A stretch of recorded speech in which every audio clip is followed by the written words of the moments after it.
స్టేషన్లో పర్మిషన్ లేకుండా వచ్చింది. ఫస్ట్ పర్మిషన్ తీసుకుని రావాలి వచ్చిళ్ళు. ఇంట్లో డైరెక్ట్ పోతారు, ఎవరైనా ఉంటే ఇస్తారు, లేకుంటే లేదు.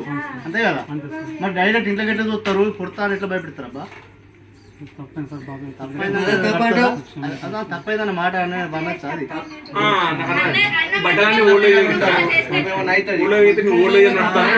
బట్టలు ఇస్తాను ఫ్రీగా సేవ్ అవుతాను తప్ప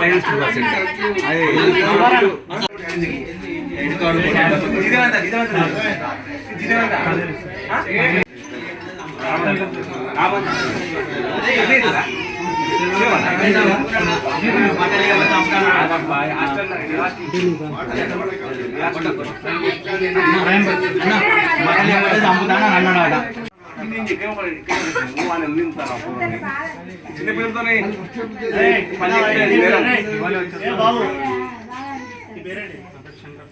ఇప్పుడు విన్నావా ఏమన్నారు? కాలానికి కింద తీసుకోమని చెప్పవా?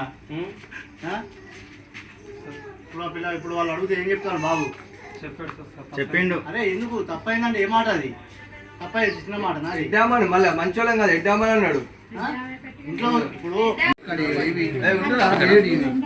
ఈరోజు బెల్లంపల్లి పట్టిన హనుమాన్ బస్తీ 33వ వార్డులో కొంతమంది ఇట్లా ఓల్డ్ ఏజ్ హోమ్ అని చెప్పేసి బట్టల కోసం అని చెప్పి రావడం జరిగింది. ఇక్కడ వెనుకలో చూసుకున్నట్లయితే మన వార్డులో ఒక అమ్మాయి ఒక ఇంట్లోకి వెళ్ళి మీకు బట్టలు ఇస్తారా లేకపోతే పొడుస్తామని చెప్పి జరిగింది. అదేవిధంగా అమ్మ మీద కూడా కొంచెం ఆమె ఎడ్డామే, ఆమె మీద కొంచెం బంగారం గొలుసు అవి ఉండే. ఆ విధంగా ప్రజలు కూడా ప్రతి ఒక్కరు కూడా అప్రమత్తంగా ఉండాలి. ఎందుకంటే ఇప్పుడున్న పొజిషన్లో ఏంటంటే చాలా పట్టుకుందంటే వాళ్ళు బయట నుంచి వచ్చి అడుకు వెళ్ళిపోవాలి. అలా కాకుండా ఇండ్లకు రావడము, ఇండ్లలో ఫోన్లు ఉంటాయి, అదేవిధంగా బంగారం గొలుసు ఉండవచ్చు, ఇంకేమైనా ఉండవచ్చు. చిన్నపిల్లలను కూడా ఎత్తుకుపోయే ఛాన్స్ ఉంది. కాబట్టి ప్రజలంతా గమనించి మీకు ఏమైనా అనుమానిత వ్యక్తులు ఉంటే అప్రమత్తంగా ఉండి మీ దగ్గరలో వంట బుజ్జులకు కానీ అట్లా వంట పొజిషన్ కానీ మీ వార్డు కౌన్సిల్ కానీ తెలియజేయండి.